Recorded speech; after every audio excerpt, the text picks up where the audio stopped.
Hello everyone and welcome you all to a new episode of The Last Days of School. Let's get right into it, shall we?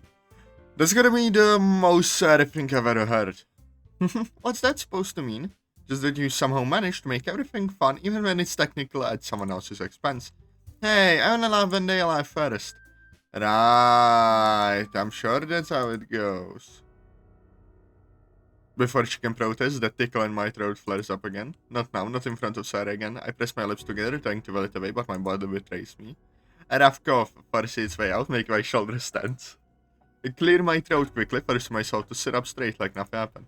Sarah, of course, notices immediately. How could she not? Atazoth?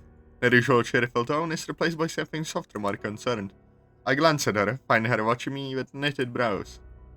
I'm fine. I wave my hand dismissively. Just a scratchy throat or something.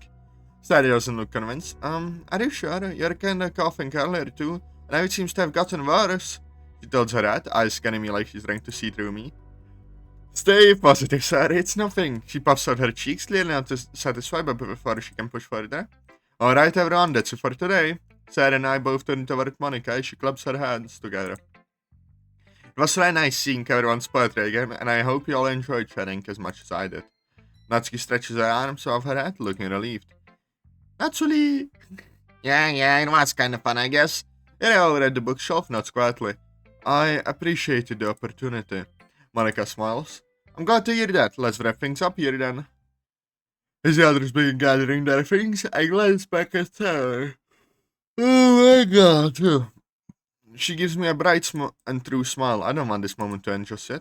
Hey, they want to walk home together again? She just grins. Of course, I already kinda expected us to walk again. Oh, so now it's just a given. I don't actually mind. You started it, so now you can't back out. I chuckle, shaking my head as we head for the door. The afternoon air is warm, the sun dipping just enough to cast a golden glow over everything. Sarah stretches her arms over her head, let out a satisfied sigh. That was so much fun. It's been forever since I'm sharing felt this exciting.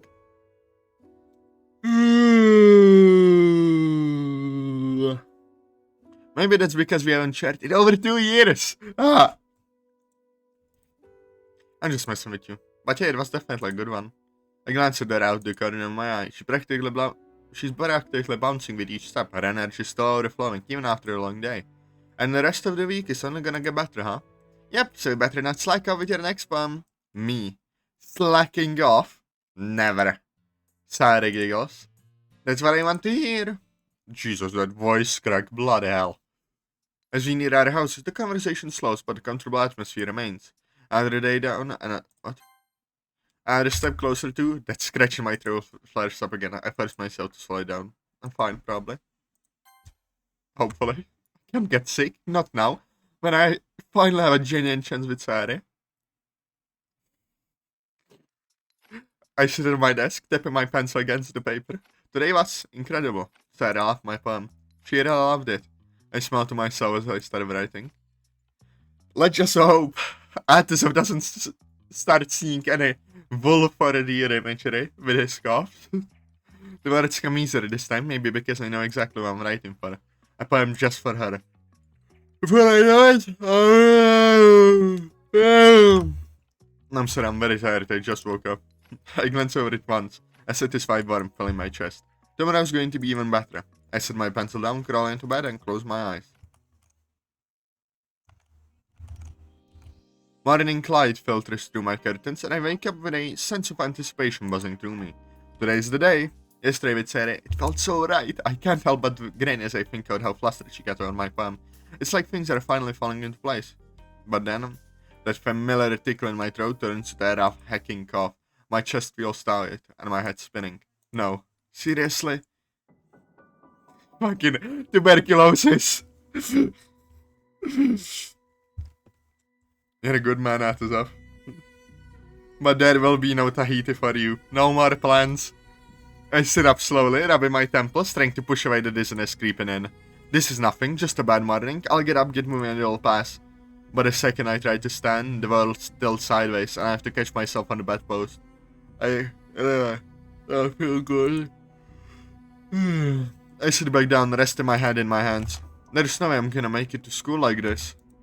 Then if I somehow drive myself there, I'll just be a mess. And if I end up getting Sari or the others sick, I can't let that happen.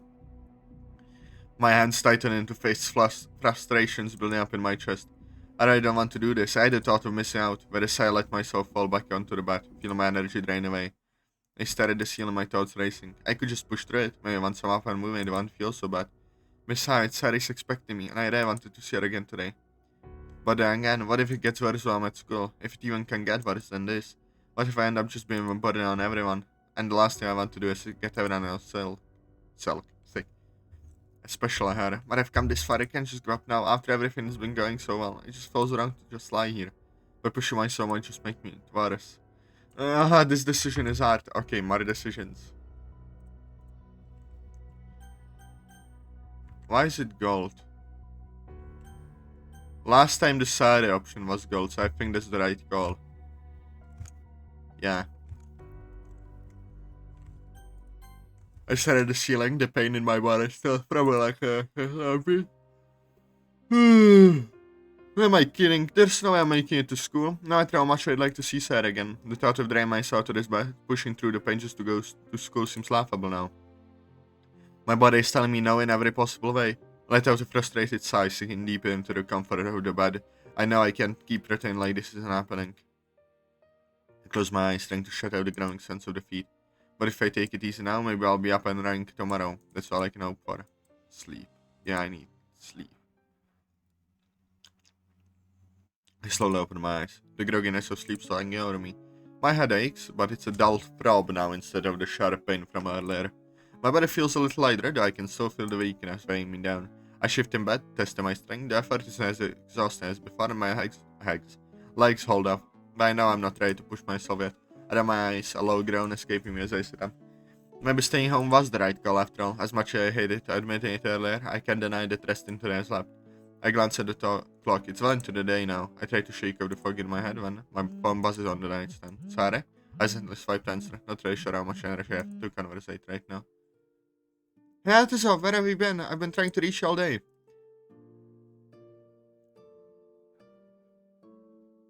Her voice comes through the phone, bright and full of energy as usual, but it makes my headache spike again. I groan. Then I slip down before I can stop it. Whoa, are you okay? She asks, her voice filled with immediate concern. You sound terrible, did something happen? I quickly sit up, trying to mask the discomfort. I know she can probably tell. You know. I let out a weak laugh. This cough from yesterday turned out to be a little more than just a cough. Guess it decided to stick around for a while. I went, but Sarah doesn't seem to catch the strain in my voice.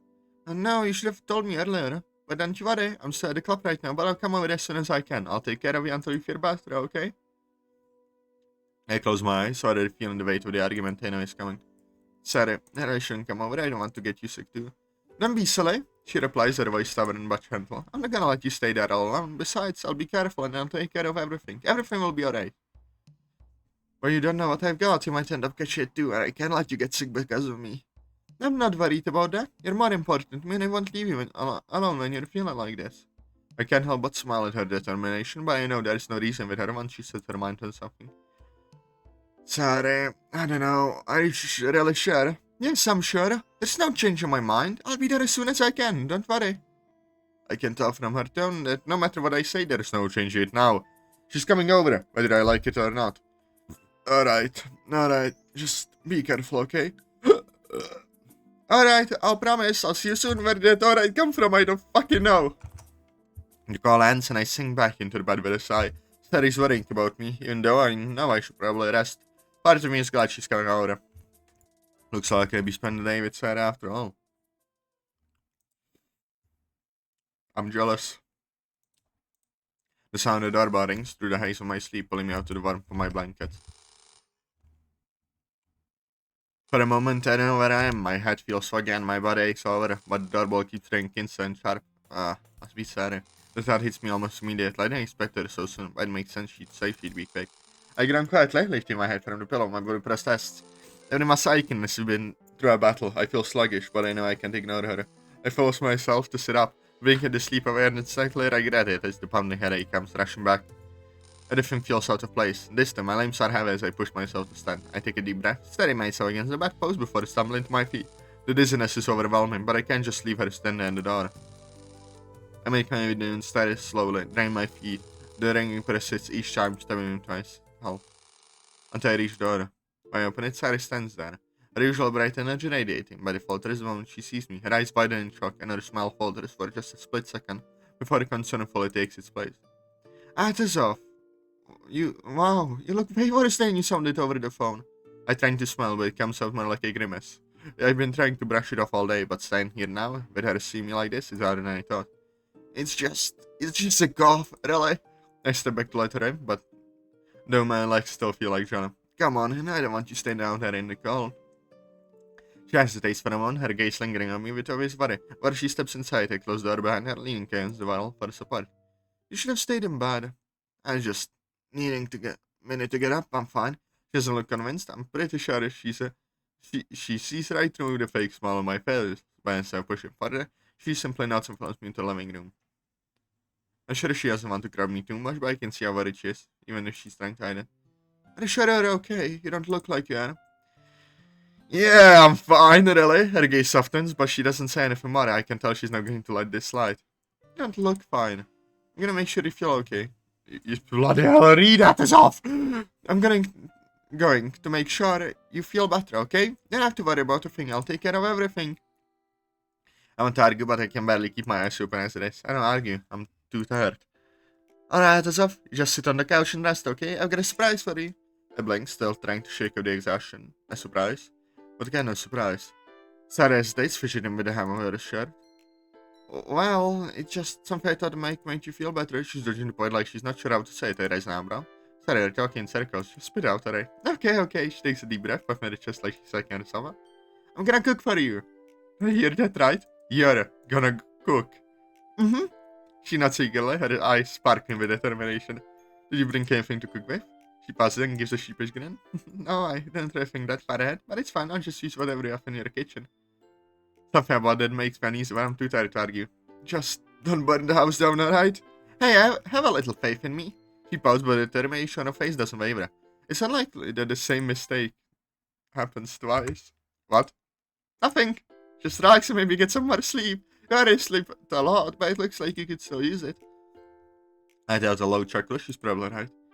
Yeah, maybe.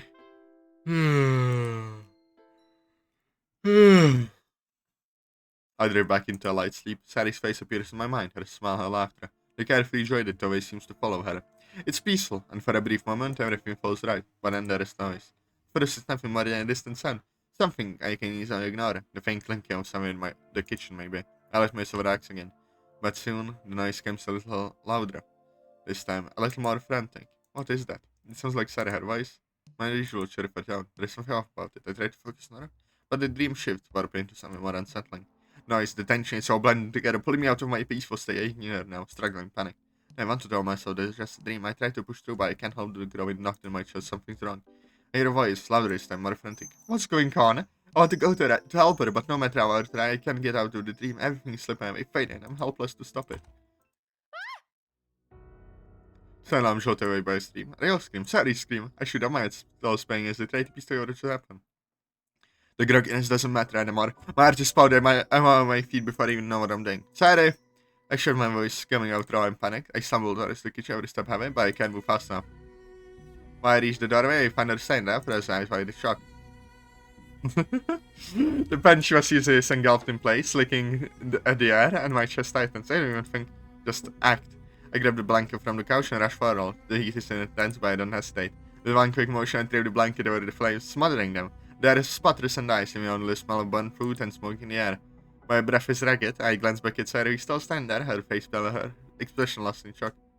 Sayori, are you okay? She doesn't say anything at first. Her eyes are fixed on the pan. Still trying to process what just happened. Slowly she listens, her voice whisper. I didn't mean to. I don't know what happened. He stammers, looking guilty. I'm so sorry. Yes! Thank you! I was worried that, like, the half the mods that do something similar, they have the MCB and ass, and just be angry at Sayori. Which doesn't help anything. It's always just done for the conflict. And she might, stepping closer. Hey, it's okay, just a pan, we'll clean up, alright? Sarah blinks at me, her breathing still shallow. After a long pause, she nods slowly. There's still fear in her eyes, but a hint of relief too. The fire is out. Sarah is okay. I take a deep breath, trying to stay myself, but the adrenaline still rushing through me. It's alright, Sarah. I'm just glad you're not hurt. For a moment, the two of us just stand there, echo between the sugar what just happened and the relief that it's over. But I can see it now. Her hands are still trembling. The weight of the incident gets you on with her. I step back trying to give her space to breathe. Let's clean this up, okay? Say hands again, and together we start to clear this mess. Neither of us speaks, everything inside of it, the silence between us. No, the goober feels sad. I feel bad. After we finish cleaning up, I can't help but notice how quiet Sarah has gotten. And still, she's put on that same smile she always does, but it doesn't reach her eyes. It's almost like she's forcing just to keep me from worrying. I don't want her to feel like this. Hey, how about we just order some food instead? We could put on a movie or something. Sarah perks up just a little, but it's clear she's still fighting with herself. Oh, that sounds nice. There's a slight waver in her voice. I know she's just agreeing to make me happy. I want to push too hard, but I can't ignore the way she's holding me. Are you sure? I want to feel bad. You to feel bad about her later. It wasn't your fault. And I start away and she nods quickly. Yeah, it's okay, I'm fine, really. Sorry. I'm fine, I promise. The way she gets me makes it clear she doesn't want to talk about it. I bite back a sigh, unsure what else to say. Push her mouth will just make her clam up even tighter. Maybe she just needs to assess what happened.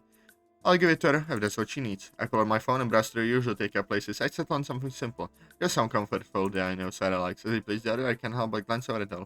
She's fiddling with her hands, eyes distant and focused. I wish I knew how to make her feel better. Oh, poor Sarah.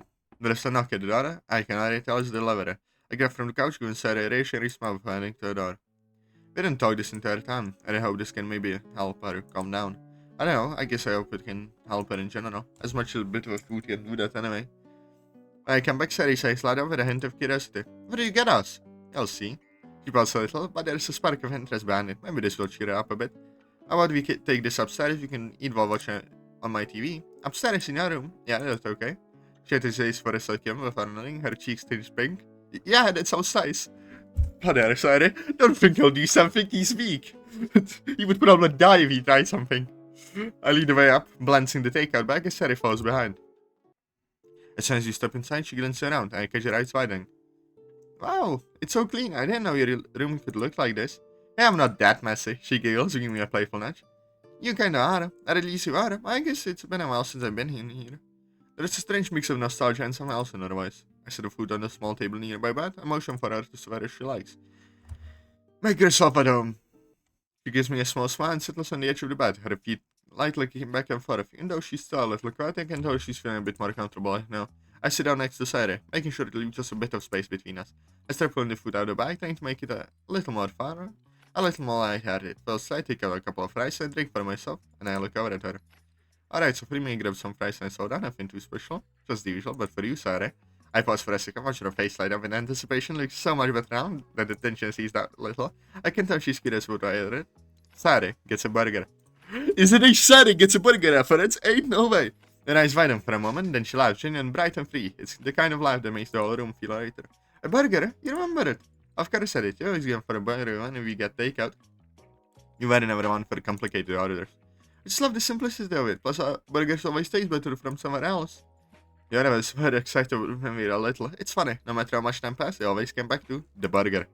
She takes the burgers from me, I'm repaying carefully. I watch her, she takes the familiar smell. I saw a smile tang at the corners of her mouth. It almost feels like we're kids again, sitting together. No worries except for who gets the last fry or burger. Ah, this is perfect. It's like we're little again, isn't it?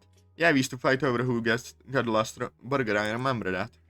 Of course I do. You always tried to trick me into thinking you didn't want it, and then bam, you snatch it away. Hey, you're always too quick to give in. That's all part of the plan. She pouts at me, but it's playful. Their smile a little wider now. You're still a meanie. Yeah, I've been called worse. For a second, can take her first bite and tell from. Voice teasing, but with a hint of curiosity. Alright, before we start digging into that, we should probably figure out what we're watching, right? Sarah pauses her burger stir me down. Alright, what do you have to in mind? I shrug, feeling a little more relaxed now that I can focus on other than her alert attention. Still, I notice Sarah's body language is a bit still, but at least she's a little more present now. The food brings something comfort. Well, I was thinking, what kind of movie are you in the mood for? Sarah takes a second thing, eyes wide with indecision. Then she shakes her head and grins at me. I don't know, you decide, you always pick the best stuff anyway. I shake lightly, feeling better warm for the compliment. She's always been like that, letting me take the reins when it comes to pay movies, even if it's not her first choice. Alright, I guess it's up to me then. I pause, tap my fingers on my leg to contemplate. The decision is mine to make, but I'm not sure what would be the best for the mood right now. Oh, come on, make it. Oh, I hate you. Alright, we'll see. Fixing good. Hey, yo. Sorry. Anyway, so I end the video here, lads and lassies. You know what? In the comments, write what choice I should pick. But we'll see if I choose it. I hope you enjoyed the episode. Press like and subscribe. I love you all. Bye-bye.